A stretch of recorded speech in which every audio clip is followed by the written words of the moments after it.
다 함께 사도신경으로 신앙 고백하심으로 일요 저녁 예배를 하나님께 드리겠습니다. 전능하사 전지를 만드신 하나님 아버지를 내가 믿사오며 그 외아들 우리 주 예수 그리스도를 믿사오니 이는 성령으로 잉태하사 동정녀 마리아에게 나시고 본디오 빌라도에게 고난을 받으사 십자가에 못 박혀 죽으시고 장사한 지 사흘 만에 죽은 자 가운데에서 다시 살아나시며 하늘에 오르사 전능하신 하나님 우편에 앉아 계시다가 저리로서 산자와 죽은 자를 심판하러 오시리라.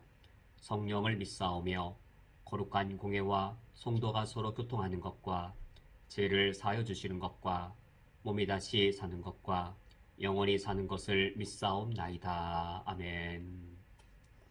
하나님 아버지시여, 하늘과 땅을 창조하신 주께서 예수 그리스도의 십자가의 피와 부활로 나를 구원하셨사오니 주님은 나의 왕이시며 나의 주인이십니다. 주의 소유로서 주의 백성으로서 이 시간 주를 경배하오니 우리의 예배를 받아주시옵소서.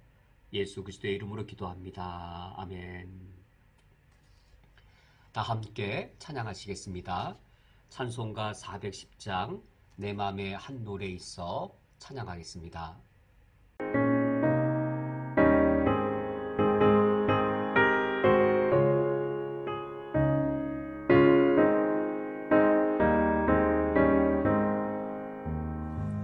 내 맘에 한 노래 있어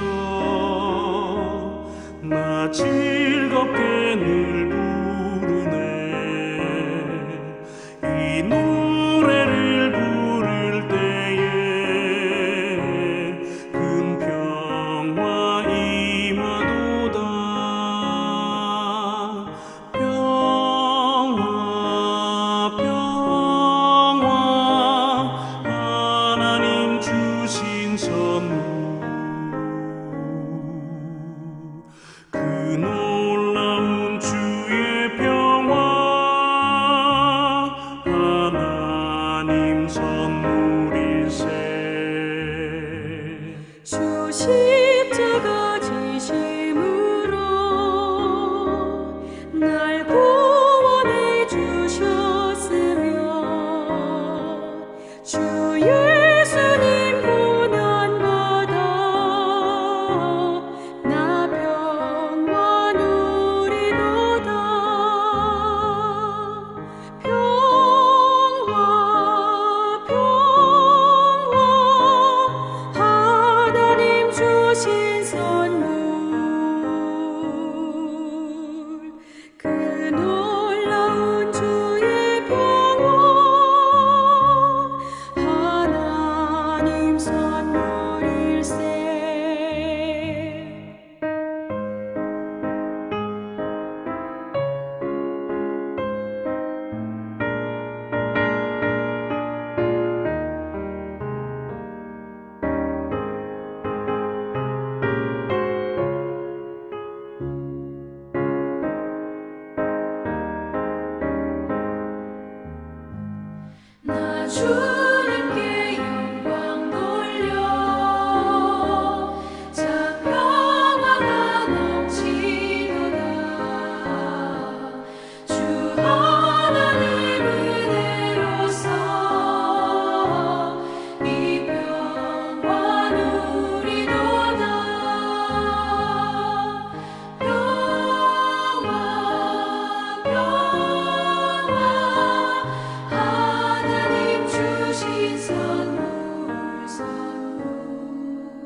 성경 봉독하겠습니다.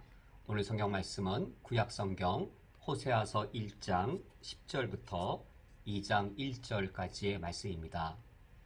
오늘 성경 말씀을 제가 봉독해 드리겠습니다. 그러나 이스라엘 자손의 수가 바닷가의 모래같이 되어서 헤아릴 수도 없고 셀 수도 없을 것이며 전에 그들에게 이르기를 너희는 내 백성이 아니라 한 그곳에서 그들에게 이르기를 너희는 살아계신 하나님의 아들들이라 할 것이라. 이에 유다 자손과 이스라엘 자손이 함께 모여 한 우두머리를 세우고 그 땅에서부터 올라오리니 이스라엘의 날이 클 것임이로다. 너희 형제에게는 암미라 하고 너희 자매에게는 루아마라 하라. 아멘. 다 함께 기도하고 말씀을 듣겠습니다. 하나님 아버지시여, 오늘 주의 말씀을 들을 때에 내 마음을 열어주시오며 말씀으로 내게 다가오시는 나의 주 나의 하나님을 만나게 하여 주시옵소서. 성령께서 내 양심을 청결하게 하시며 하나님을 향한 내 마음을 정결하게 해 주시어서 주의 말씀을 들을 때 하나님을 대하게 하여 주시옵고 내게 요청하시고 내게 명령하시고 내게 원하시는 하나님의 음성을 선명하게 투명하게 들으며 믿음으로 응답할 수 있도록 인도하여 주옵소서. 예수 그리스도의 이름으로 기도합니다. 아멘. 우리가 오늘도 계속하여 살펴볼 주제는 성경 해석을 어떻게 해야 하는가.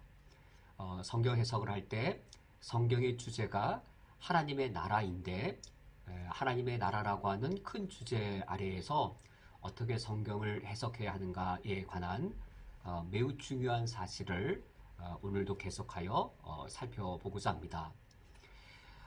성경의 가장 큰 주제가 하나님의 나라란 사실은 이미 우리가 살펴본 바 있습니다.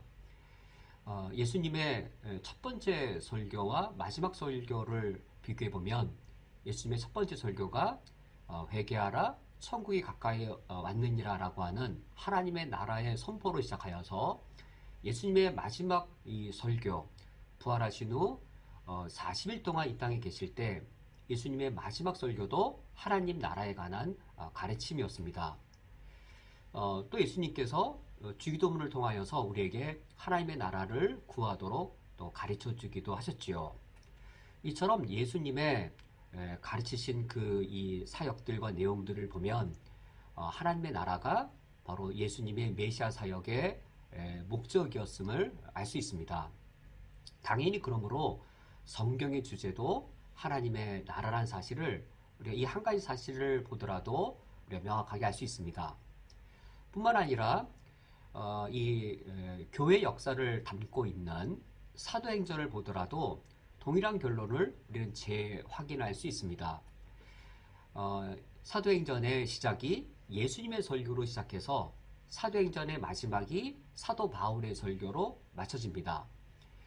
사도행전의 시작이 부활 후 예수님의 40일 동안 하나님 나라의 설교로 시작하여서 사도행전 마지막 28장의 끝부분을 보면 사도 바울이 하나님 나라에 관하여 가르치는 것으로 맞춰지게 됩니다.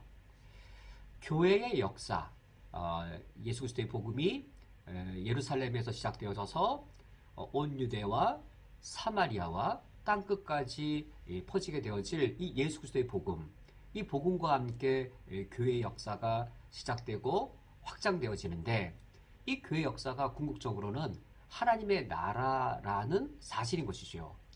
사도행전이 하나님의 나라의 역사, 단순히 교회의 역사만을 말하는 것이 아니라 하나님의 나라를 위한 교회의 역사를 말해주는 것이지요.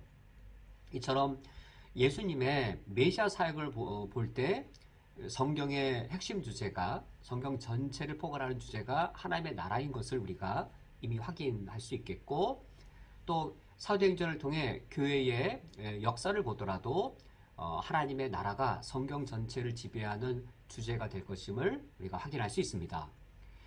한 가지 더 우리가 확증적인 증거를 예로 든다면 성경의 처음과 마지막입니다. 창세기로부터 시작되어 요한계시록에서 끝나는 이 성경, 창세기 1장과 2장을 보면 하나님의 나라를 창조하신 이야기, 그것이 창세기 1장의 창조요, 2장의 하나님의 창조 이야기입니다. 창세기 1장의 그 하나님의 창조 사건을 보면 하나님이 왕으로 등장하시고, 그리고 첫 사흘 동안 영토를 창조하시죠. 낮과 밤, 하늘과 땅과 바다라고 하는 영토를 창조하십니다. 넷째 날, 다섯째 날, 여섯째 날에는 그 영토에 거주하는 하나님의 백성들, 해달별, 그리고 물고기와 새, 그리고 동물과 인간, 이 백성들을 창조하시죠. 그러므로 창세기 1장을 보면 이것은 하나님을 왕으로 섬기는 하나님 나라의 설립을 보여주는 이 창조 신화인 것을 알 수 있습니다. 창세기 2장은 이런 하나님의 나라가 에덴 동산, 성전으로 세워지는 이 하나님의 나라인 것을 알려줍니다. 이것이 성경의 시작인데, 성경의 가장 마지막인 요한계시록 21장과 22장을 보면 새 하늘과 새 땅의 창조로 성경이 끝납니다. 하늘과 땅의 창조로 시작된 성경, 새 하늘과 새 땅의 창조로 성경이 끝납니다. 즉 하나님의 나라가 다시 회복되어지는 것으로 성경이 끝나는데, 이 요한계시록 21장과 22장을 보면 이 하나님의 새로운 나라는 새 예루살렘 성, 성전의 형태를 띤 새 예루살렘 성인 것을 우리에게 보여주어서 성경의 처음과 성경의 마지막이처럼 맞닿아 있는 것이죠. 즉 하나님 나라의 이 시작으로 성경이 시작되어지고, 하나님 나라가 다시금 회복되고 완성되는 것으로 성경이 맞춰지는 것을 알 수 있습니다. 예수님의 설교를 보거나, 또 사도행전의 교회 역사를 보거나, 또 성경의 창세기부터 요한계시록에 이어지는 이 주제를 보더라도 성경 전체를 지배하는 주제는 하나님의 나라란 사실을 우리가 확증적으로 우리가 알 수 있습니다. 왜 이 사실을 제가 이처럼 여러 주에 걸쳐서 강조하고 또 강조하는 것일까요? 성경 해석의 문제, 이것은 목회자나 신학자의 목으로만 그치는 것이 아닐까? 목사님이나 신학자가 성경 해석하기 위해서만 필요한 것이 아닐까?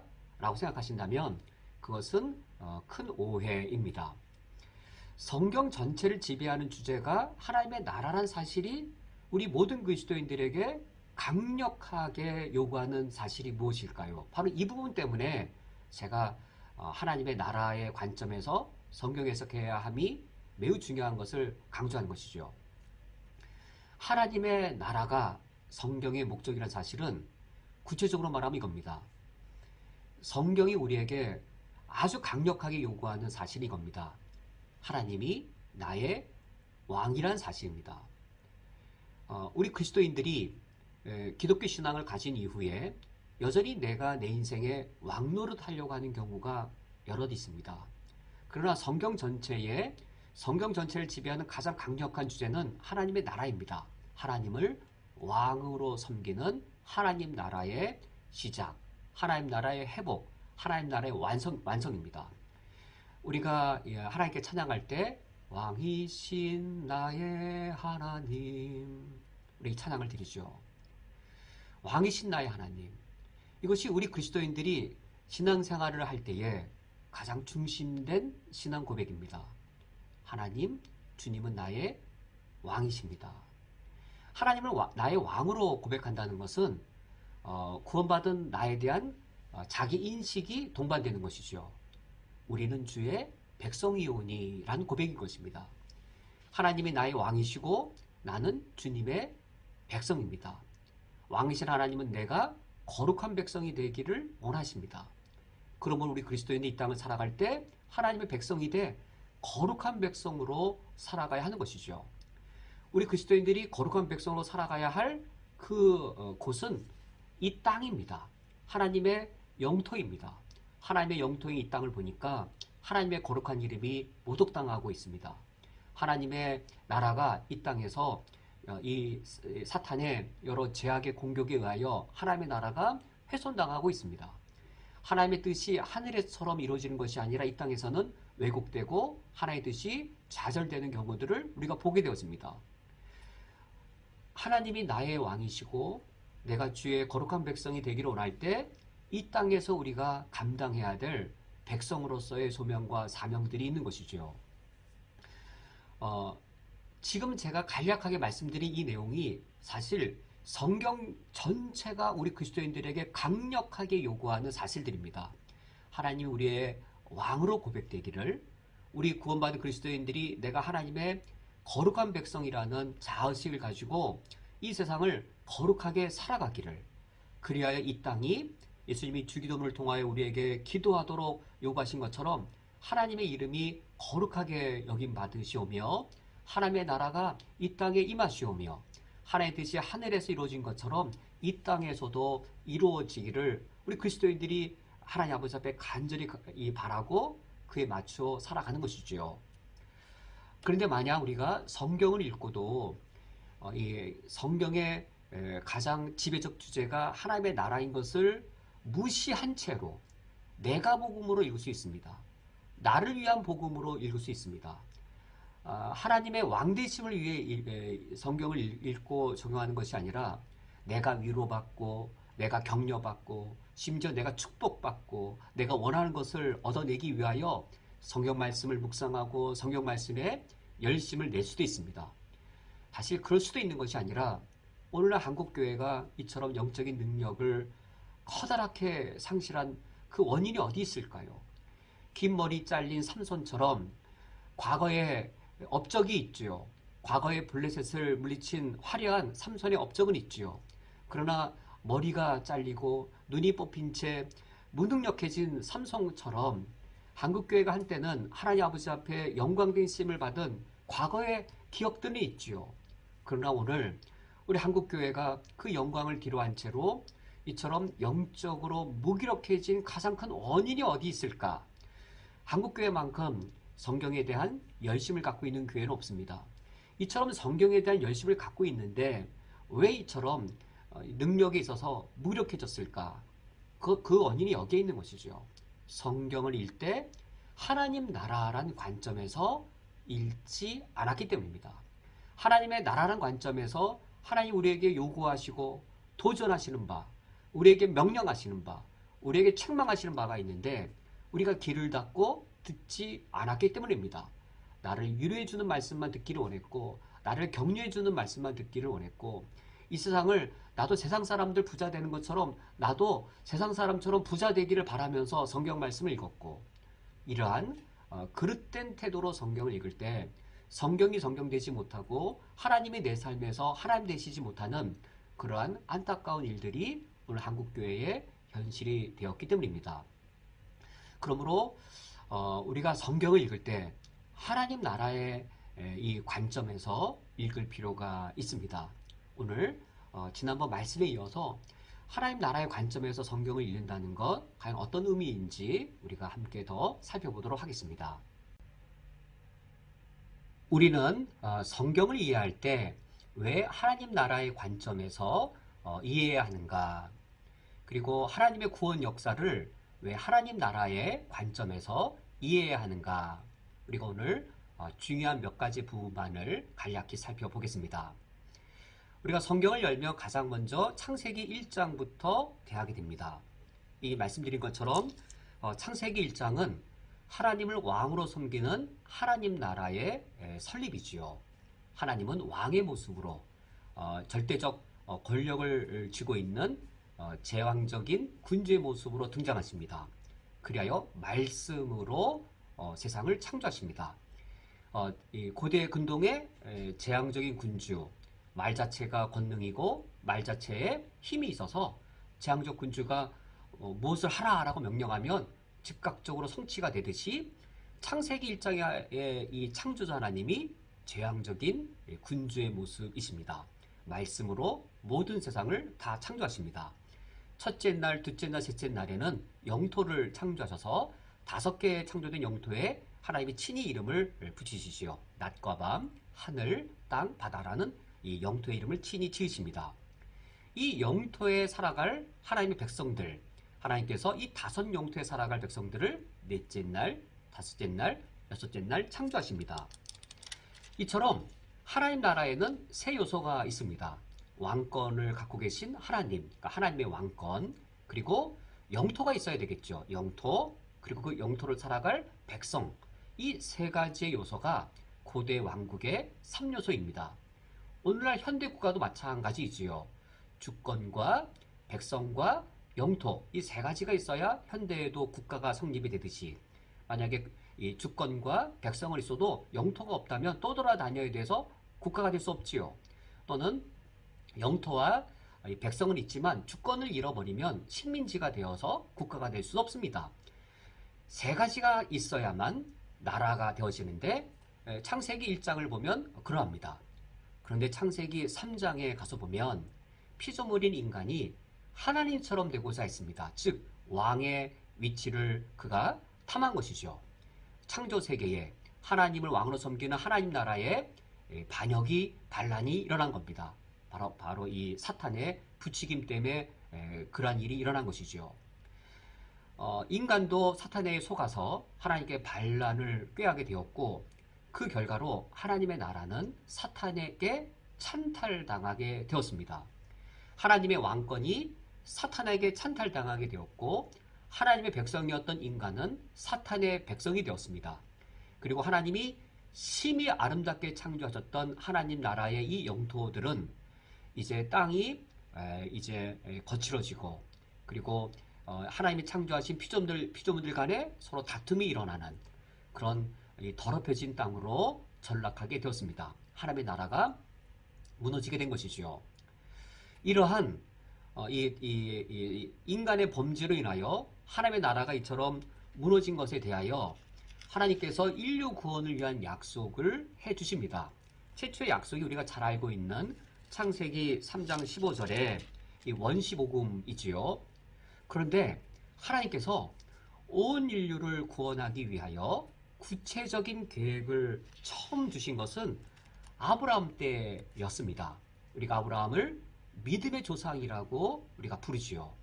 믿음의 조상 아브라함에 이르렀을 때, 즉 창세기 12장에 갔을 때에 처음으로 하나님이 온 인류를 구원하기 위한 구체적인 계획을 드디어 계시하십니다. 우리가 아브라함 믿음의 조상이라고 우리가 이제 일컫는데 적절한 것이지요. 믿음으로 우리가 구원받는 그 정도만 계시된 것이 아니라 온 인류를 구원하기 위한, 특히 누구를 통한 인류 구원이냐면 예수 그리스도 메시아를 통한 온 인류의 구원 계획을 하나님께서 아브라함에게 처음으로 구체적으로 가르쳐 주십니다. 창세기 12장부터 이제 아브라함의 이야기가 본격적으로 등장하는데, 11장 후반에도 아브라함 이야기가 등장하지만 본격적인 이야기는 12장부터인데, 이제 갈대아 땅에 머물고 있던 아브라함에게 하나님이 이제 이 가나안 땅으로 오라라고 명령하시는 장면입니다. 가나안 땅으로 오라라고 명령하시면서 하나님 약속하시죠. 내가 너로 큰 민족을 이루게 하겠다. 창세기 12장 1절에 가나안 땅으로 가라. 하나님 나라 요소가 왕권과 영토와 국민입니다. 그런데 지금 가나안 땅으로 가라. 하나님 나라의 3요소 중에 이 가나안 땅을 하나님께서 영토로 삼고자 이미 마음속에 계획하신 것입니다. 그러시면서 12장 2절 내가 너로 큰 민족을 이루고, 하나님 나라의 3요소가 하나님의 주권, 그리고 영토, 백성인데, 영토가 가나안 땅이 될 것이라면 하나님의 백성은 아브라함으로 인하여 이루어질 큰 민족, 아브라함의 후손들이 바로 이 하나님 나라의 백성이 되는 것이죠. 그런데 이 아브라함과의 이 약속은 특수한 이 약속이 아니었습니다. 어떤 특별한 소수의 사람을 구원하기 위한 계획이 아니었습니다. 왜냐하면 12장 3절 하반절에 보면 땅의 모든 족속이 너로 말미암아 복을 얻을 것이라 라고 말씀하셔서, 하나님이 아브라함에게 주시는 복은 아브라함의 육적 후손에게만 미치는 것이 아니라 땅의 모든 족속이 너로 말미암아 복을 얻을 것이라 라고 하여서 아브라함을 통한 온 인류의 구원 계획을 이처럼 아브라함에게 말씀하시는 것이었습니다. 이런 아브라함과의 이런 약속이 이제 더 구체화되어지는 것은 창세기 15장의 하나님과 아브라함 사이의 언약의 내용이고, 그리고 창세기 17장의 아브라함과 하나님 사이의 언약갱신의 내용입니다. 창세기 15장과 17장 이 언약 체결하고 언약을 재확증하는 것은 수년 전에 창세기 강해를 할 때 이미 우리가 말씀으로 나누었기 때문에 제가 자세한 언급은 제가 피하겠습니다. 핵심은 이겁니다. 창세기 15장을 보든 창세기 17장을 보든 하나님과 아브라함 사이에 맺어진 그 언약 내용이 바로 이것이었습니다. 하나님 아브라함과 언약을 체결하면서 내가 너의 여호와가 되고 너의 후손들의 영원한 여호와가 되리라. 즉 왕권입니다. 특히 할례 언약을 맺으면서 하나님이 아브라함과 그의 후손의 영원한 이 왕이 되실 것을 언약 체결 조건으로 말씀하시고, 이때 아브라함과 그의 후손들은 가나안 땅에서 하나님을 섬기는 하나님의 백성이 될 것을 언약 체결로 확증합니다. 이 아브라함 언약 체결 안에 왕이신 하나님, 그리고 하나님의 백성이 될 아브라함의 후손들, 그리고 그들이 살아갈 하나님의 영토인 가나안 땅, 이러한 하나님 나라의 요소들이 여기에 담겨져 있는 것이죠. 이러한 아브라함의 언약의 이 중심된 내용, 즉 하나님의 나라를 세우고자 하는 이 아브라함의 언약, 이 창세기 3장에서 아담과 하와로 인하여 깨어졌던 하나님의 나라, 그런 하나님께서는 다시 아브라함과 언약을 세우시면서 다시금 하나님 나라를 회복시키시고 하셨던 것이죠. 이러한 아브라함의 언약이 이제 출애굽기에 가면 모세 언약을 통하여서 더 발전된 형태로 나타납니다. 더 발전된 형태로라고 하는 것은 이제 한편으로는 하나님의 나라를 세우고자 하시는 하나님의 청사진이 더 구체화되어진다는 것이죠. 하나님의 우리를 구원하고자 하시는 목적이 하나님 나라의 회복이었음을 더 명확하게 드러내는 것이 모세 언약입니다. 모세 언약은 출애굽기 19장부터 출애굽기 24장에 걸쳐 이루어지는데, 출애굽기 19장부터 24장에 하나님과 하나님께 구원하신 이스라엘 백성이 모세 언약을 체결합니다. 그러면 출애굽기 1장부터 18장까지는 어떤 사건이 있었는가? 이 사건을 근거로 하여서 모세 언약을 체결한 것이죠. 아브라함 언약은 아브라함에게 너 이 갈대아 땅을 떠나 가나안 땅으로 들어와라. 그러니까 이 아브라함이 이 갈대아 땅에서 가나안 땅으로 들어온 이 사건을 근거하여 계속 가나안 땅에 머무는 조건하여 하나님과 아브라함 사이에 체결된 언약이라면, 이 모세 언약도 어떠한 역사적 사건이 있어서 이 모세 언약을 세운 것일 텐데, 과연 어떤 사건이 출애굽기 1장 이후에, 그러니까 19장 도달하기 전까지 일어났는가? 우리가 이미 다 잘 알고 있는 역사적 사건입니다.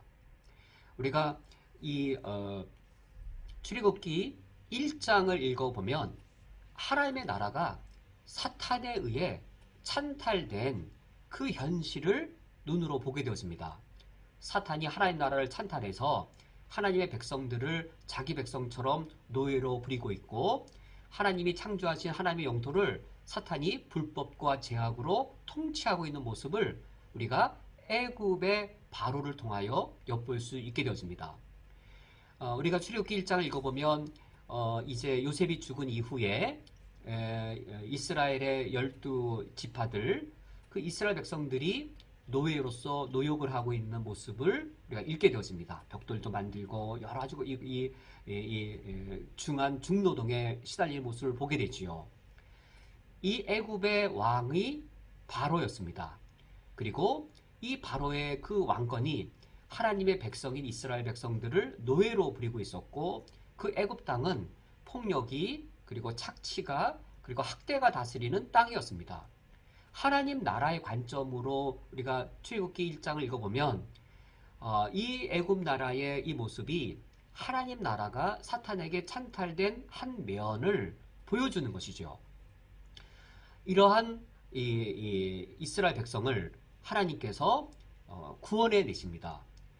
하나님의 구원이란 그러므로 왕권에 있어서는 하나님의 왕권을 회복하시는 것이고, 백성에 있어서는 노예 백성을 자유를 누리는 새 백성으로 만드시는 것이고, 영토에 있어서는 하나님의 사랑과 자비와 긍휼이 다스리는 새로운 영토로 이끌고 가시는 것이죠. 우리가 출애굽기를 읽을 때에도 하나님 나라의 관점에서 읽을 때 성경을 성경적으로 읽을 수 있게 되어집니다. 출애굽기 사건을 성경에서 가르치는 대로 이해할 수 있게 되어집니다. 그것이 이제 모세 언약으로도 이어지는 것이죠. 모세 언약도 하나님 나라를 회복하시는 하나님의 계획이 여기에 담겨 있습니다. 그러면 어떻게 하나님께서 바로의 왕권을 깨뜨리시고 하나님의 왕권을 세우셨는가? 바로의 왕권은 그 당시 고대 이집트 사람들의 사고 속에서는 이집트의 신들이 보장해주는 왕권이었습니다. 특히 태양신의 아들로 여겨지는 바로, 이집트의 최고의 신 태양신의 아들로서 신의 주권을 누리는 왕권이었습니다. 그런데 하나님께서 10가지 재앙을 통하여 태양신을 비롯한 이집트의 모든 신들을 깨뜨리십니다. 특히 태양신의 권세를 깨뜨리는 그 재앙이 어떤 재앙일까요? 피계, 이파, 악독, 우매, 흑장. 제가 주일학교 때 성경무사대에 나가려고 선생님이 가르쳐 주신 거 아직까지 제가 기억하는데, 피계, 이파, 악독, 우매, 흑장. 이 흑암의 재앙, 9번째 흑암의 재앙, 마지막 장자의 죽음. 흑암의 재앙이 바로 하나님께서 이집트의 최고의 신 태양신 라를 처벌하시는, 무력화시키시고 패배시키시는 재앙이었습니다. 그러므로 출애굽 사건은 단순히 노예였던 이스라엘을 하나님이 구출하신 사건이 아니라 하나님의 백성을 불법적으로 억압하고 있는 이집트의 모든 신들, 이 이집트의 모든 신들은 사탄의 수하들이지요. 사탄의 졸개들이지요. 곧 사탄이 하나님의 백성을 부당하게 억어하고 있는 그 사탄의 왕권을 깨트리신 사건이 바로 애굽에서 이스라엘 구출해내는 이 하나님의 구원 사건이었습니다. 이 이스라엘 백성들 이제 애굽의 노예로부터 구원과 더불어 자유를 얻게 되었습니다. 이 자유를 얻게 된 것이 무엇이었냐면 안식일의 준수였습니다. 안식일의 준수, 6일 일하고 제7일에 쉴 수 있는 것이죠. 노예로부터 이제는 자유인이 되었다라고 하는 대표적인 상징이 안식일을 누릴 수 있음, 6일 노동 후 그리고 제7일에는 쉴 수 있음, 이것이 자유인이 된 것의 표징이어서 출애굽기 35장에서는 이 안식일 계명을 언약의 표징이라고 말하고 있습니다. 새 백성이 된 증표인 것이죠. 그리고 이제 하나님이 사랑과 자유와 평강으로 다스릴 그 땅, 젖과 꿀이 흐르는 이 가나안 땅, 그 땅을 향하여서 이스라엘 백성들이 이제 나아가게 됩니다. 출애굽 사건도 정확하게 하나님 나라를 회복하는 것을 보여주는 사건이었습니다. 하나님 나라를 회복하기 위해 보여주는 이 사건을 언약의 형태로 세운 것이 출애굽기 19장부터 24장에 나오는 이 모세 언약의 체결입니다. 이 모세 언약의 체결은 이 하나님께서 왕이 되시고 이스라엘이 백성이 되며 이 하나님 나라 영토가 될 가나안 땅을 거룩한 땅으로 세우고자 하는 언약 체결인 것이죠. 이스라엘 백성들은 언약 체결을 하면서 피의 언약을 맺습니다. 오직 여호와 하나님 한 분만을 왕으로 섬기겠다라고 피의 언약을 맺고, 그것이 10계명의 1계명이 되어집니다. 여호와 외에 우리에게는 다른 신이 전혀 없다. 다른 왕이 전혀 없다. 여호와 하나님 당신만, 주님만 우리의 유일한 왕이십니다라고 그 신앙 고백하는 것. 우리는 하나님을 유일한 왕으로 섬기는 백성이 되겠다라고 하는 서약이 바로 이 모세 언약의 내용입니다. 이 모세 언약의 내용에는 이스라엘 백성들이 이제 자기의 정체성을 부여받는 것도 있습니다. 너희들이 세상에서 유일하게 속한 나의 소유된 백성이며 이 세상에서 제사장 나라의 역할을 해야 되고, 더러운 가나안 땅 안에 들어갔을 때 거룩한 백성이 되어야 된다. 하나님의 소유, 제사장 나라, 거룩한 백성이라고 하는 이 정체성을 모세 언약을 통해 이제 부여받습니다. 그들은 단순히 구원받은 백성이 되는 것이 아니고 이 탐욕과 불의가 다스리는 가나안 땅에 들어가서 하나님의 소유로서 거룩한 삶을 살아내야 될 뿐만 아니라 예수 그리스도의 오심을 준비하는 제사장 나라로서의 그 역할을 감당해야 될 하나님의 백성의 소명을 받게 되어집니다. 그들을 통하여서 이 가나안 땅에 이스라엘 백성이 거주하는 그 영토는 하나님의 나라가 되는 것이지요. 이것이 바로 출애굽 사건 그 이후에 모세 언약이 보여주는 하나님 나라의 이 내용들입니다. 그런데 아브라함과 이 모세 언약은 어떤 차이가 있느냐? 내용상에 있어서는 차이가 있는 것이 아니라 아브라함 언약이 더 단순하고 더 넓게 이 하나님 나라의 언약을 보여주고 있다면, 즉 하나님이 왕이 되시고 아브라함의 후손들이 하나님 백성이 되며 가나안 땅이 하나님 나라의 영토가 된다라고 단순하게 더 넓게 말해주고 있다면, 모세 언약은 이것을 더 구체화시키고 있고 하나님 나라의 내용을 더 풍성하게 우리에게 전달해 주고 있습니다. 그래서 출애굽기 내용을 좀 더 보면 출애굽기에서 19장에서부터 24장에 이제 모세 언약을 체결합니다. 모세 언약을 체결한 직후 25장부터 출애굽기 40장, 되게 긴 분량이죠. 24장부터 출애굽기의 마지막인 40장에 이르기까지 어떤 내용이 진행되냐면 핵심 내용은 이겁니다. 이스라엘 백성들이 성막을 짓습니다. 이스라엘 백성이 성막을 짓는 것의 중요한 의미는 왕이신 하나님이 백성 중에 거하신다라고 하는 그 실제적 사건이면서 상징이었습니다. 왕이신 하나님과 백성 사이에 임마누엘이 이루어지는 그 상징이었습니다. 당연히 왕은 백성 중에 거하셔야 하는 것이지요. 이게 백성이 누리는 최고의 영광이었습니다. 하늘과 땅을 창조하신 하나님이 우리의 왕이 되셔서 저 멀리 하늘에서 우리를 지켜보시는 것이 아니라 이 땅에 내려오셔서 우리와 함께 계신다.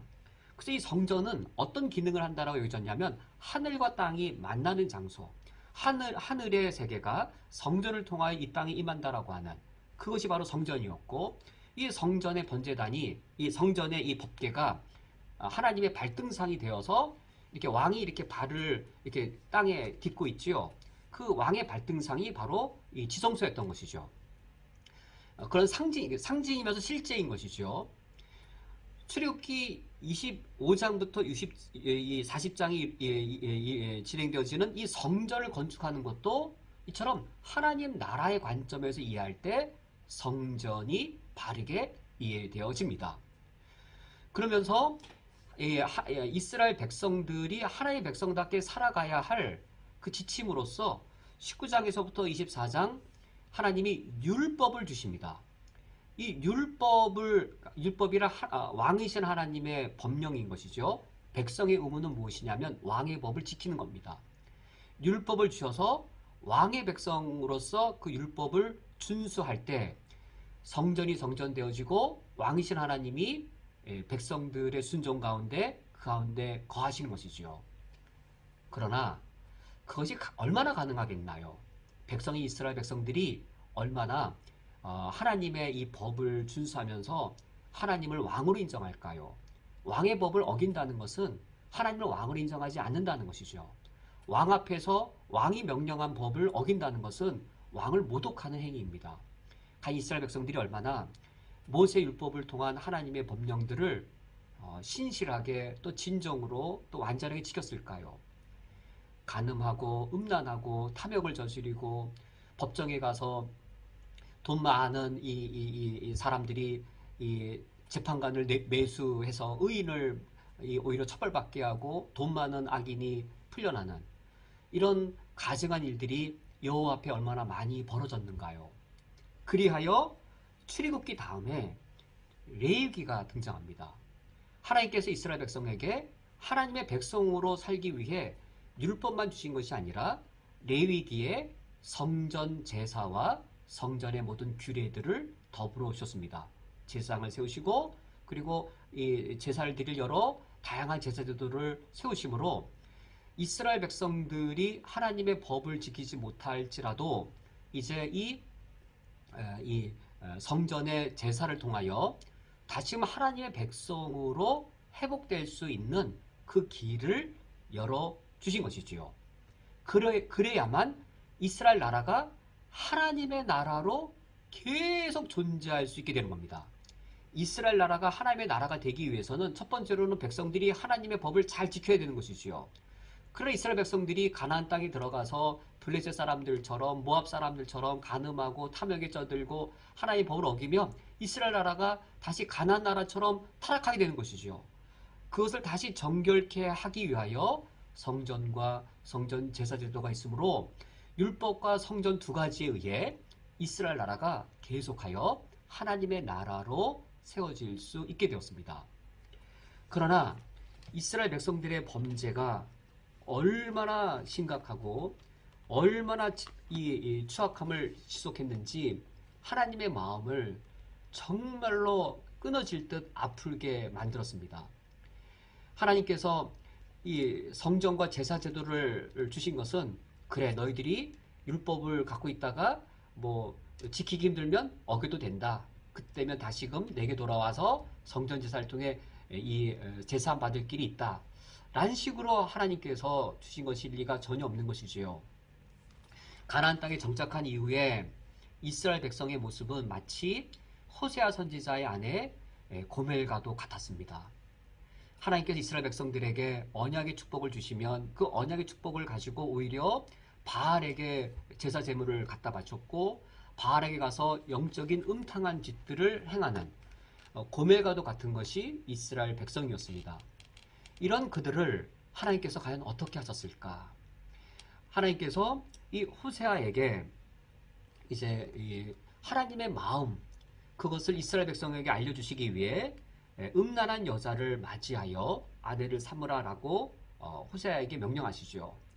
그리하여 이 호세아가 고멜과 결혼하였는데 자기 자녀가 아닌 세 자녀를 낳게 됩니다.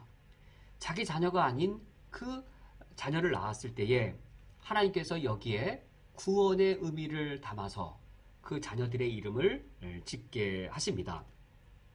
호세아서 1장 6절 말씀을 보면 고멜이 또 임신하여 딸을 낳음에 여호와께서 호세아에게 이르시되 그 이름을 로르하마라 하라.